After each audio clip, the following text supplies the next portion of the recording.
Hi folks, Danny here with Partey. Happy Monday. Actually, by the time you see this, it may be Tuesday or Wednesday.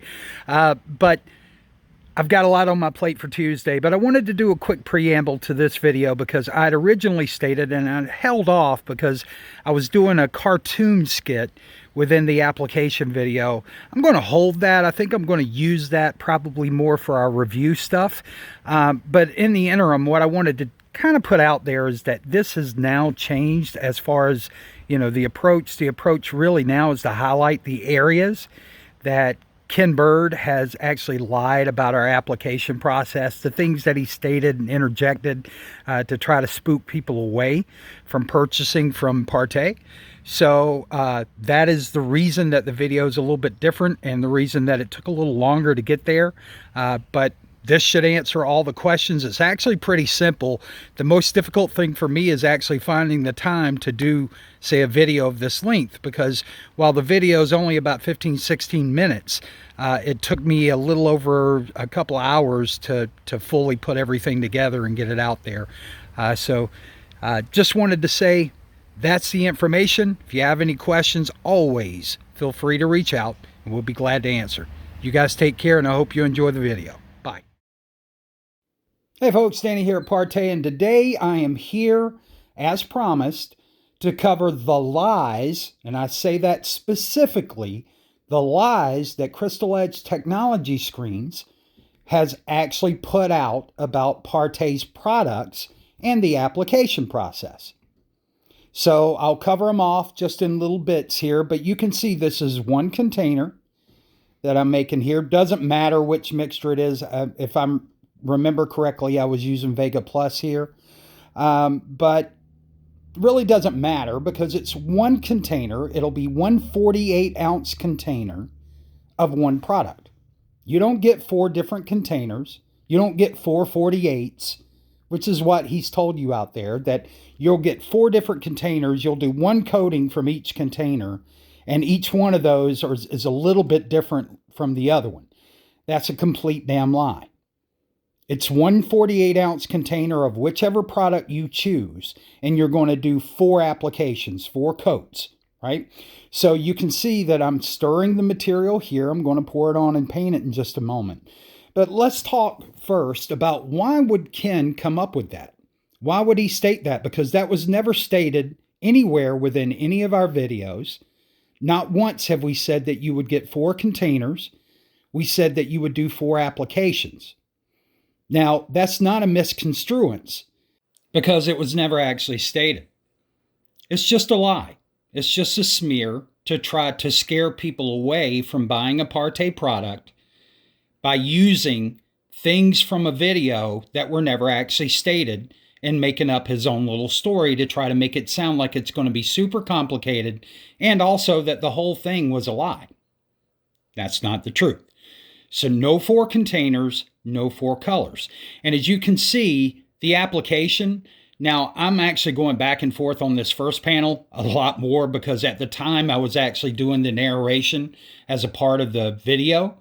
And so I was talking and just kind of going back and forth. And right there, I realized I'd just been going back and forth. So essentially, you just want to coat the screen with the material and then go back and do a pressured roll, a full pressured roll up and down. And then you're going to come back, and what I'm doing here is I'm doing half over. 3 easy steps. Coat the surface, do a pressured roll to spread or, make sure that the material is thinned out. And then you're going to come back and do your soft roll half over. And if you look here, you can see that you're not getting a uniform color. And that's not the point. That's the difference. That's where this varies from a paint. That you're not looking to try to get a uniform coat the first time out of the gate. What our consumers know is that all you need to do is follow the instructions. Follow the instructions, and in your 4 coats, you're going to end up having a uniform color, uniform look about the screen. But you're going to put on 4 applications because you're building an optical layering system. No one ever said anything about fusion. There was never any conversation about layers needing to fuse. Okay, so we'll come back to that in just a few. But you can see that this is now dried. And you can see the pattern still there. Everything's still there from the first coat. And then we're going to do a second coat. Okay, and you just follow the same instructions.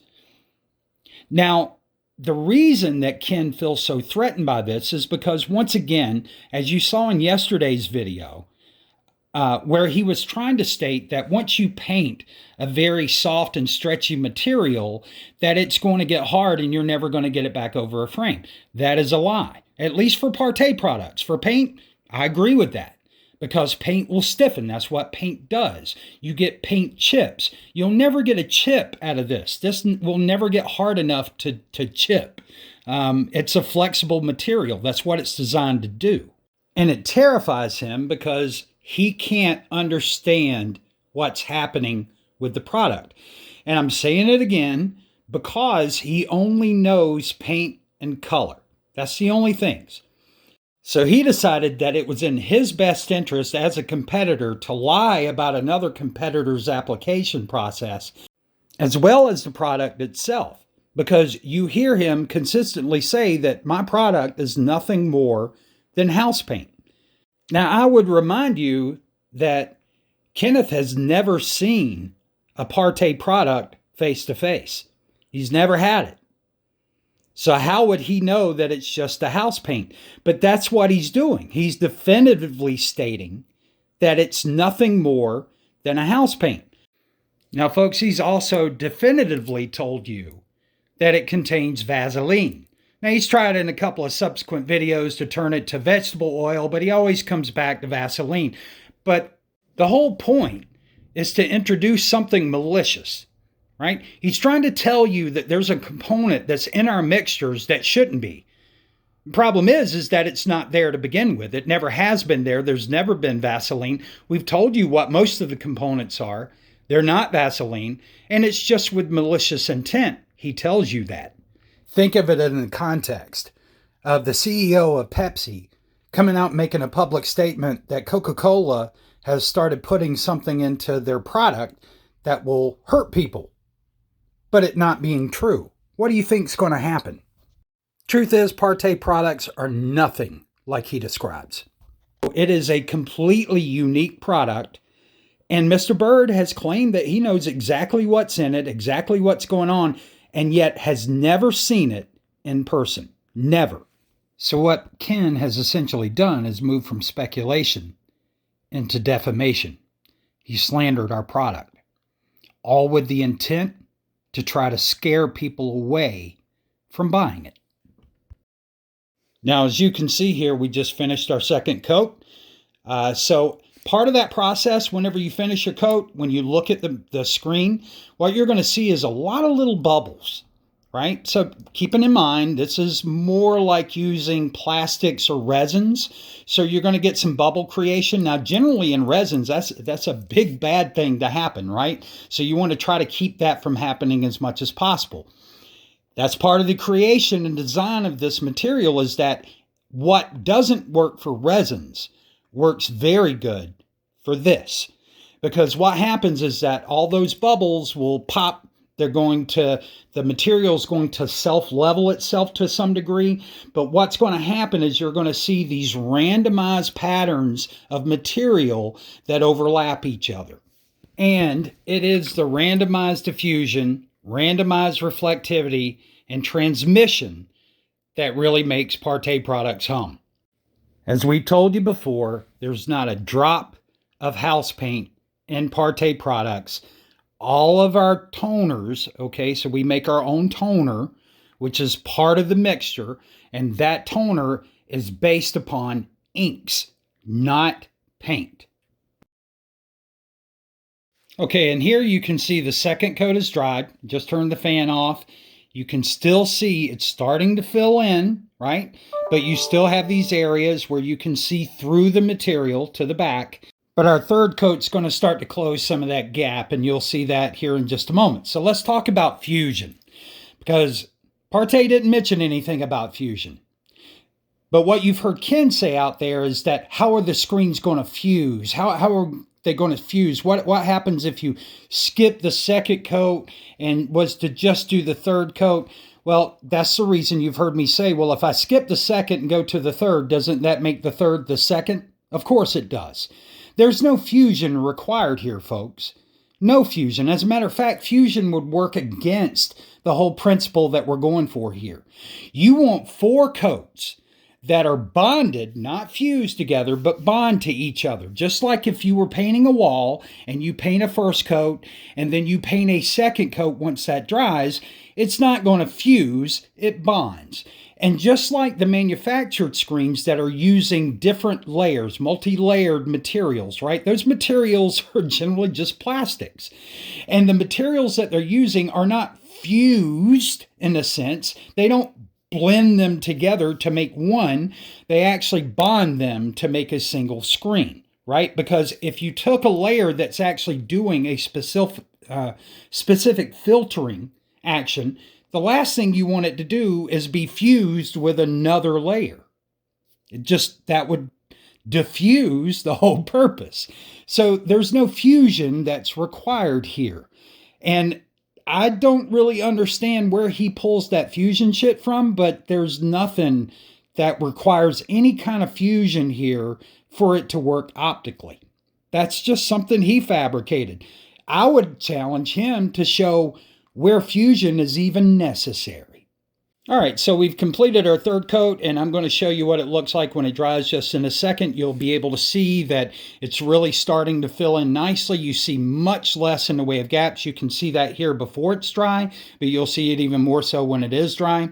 But let's talk, because Ken says next that I give you way too much. You shouldn't need 48 ounces to do a 120-inch screen, right? That I only guarantee up to 120 inch. So let's talk about why that is. You've got 48 ounces, which is a quart and a half. Okay, so that's 6 cups of material. For a 120-inch screen, you're going to use 1¼ cups for the first roll. You can see we're getting started here. We're going to do our 4th coat, but you can see how this is starting to fill in very nicely. So your 4th coat is going to give you a fully uniform finish. But back to our amounts. You're going to use a cup for each 3 rolls after. So that is 4¼ cups. So you're already over 32 ounces, which is your quart. So I give you plenty enough, not just to make sure that you can do a 120-inch screen with the 4 applications, but also that you have enough to do some test panel rolls beforehand, so that you can actually get your practice with the material. But also, if you want to see whether you want it over a white flat substrate or a black flat substrate, that you can actually do that and see which one you like better without wasting the material and not having enough to complete your screen. So Partay's trying to be a good citizen and make sure that folks have more than they need in material and enough to be able to play around with before they actually go to roll their screen. What Mr. Bird forgets, okay, is that it takes 4 applications and each application is going to take so much. So once again, for a 120-inch, you are going to use at least 4¼ cups of material. So you're already over 32. So that's why we provide you 48 ounces. It wasn't to copy anybody. I would actually make the statement that 48 ounces, I believe, existed before Mr. Bird did. Can I get an amen on that? All right, so we finished our 4th roll. We'll let that dry. But let's talk about now. Ken actually has made the statements that the reason that I keep my carts closed is because I lose money on this product. By his logic, $40 per sale. So that's why I keep my carts closed. And that, folks, is just not true. Once again, just another lie, a fabrication by Kenneth Bird. And let me explain why. Now, it's been stated and it's been put out there for awareness numerous times that Partay products are offered for sale only Monday through Wednesdays. Now, I could go through a long explanation as to why that is, but at the end of the day, it really just comes down to I'm an extremely busy guy. Like a lot of people out there in the world, this is a side hustle. This is not my primary income by no means, right? So I have to allot time that I can actually spend with this time that I have to give to my primary commitments, time that I have to give to my family, time that I have to give for just other ancillary stuff I want to do. So we do that, and then we process all of our orders on Thursdays and Fridays. Now, a lot for 2 days because I'm not always able to make it to the post office on Thursday.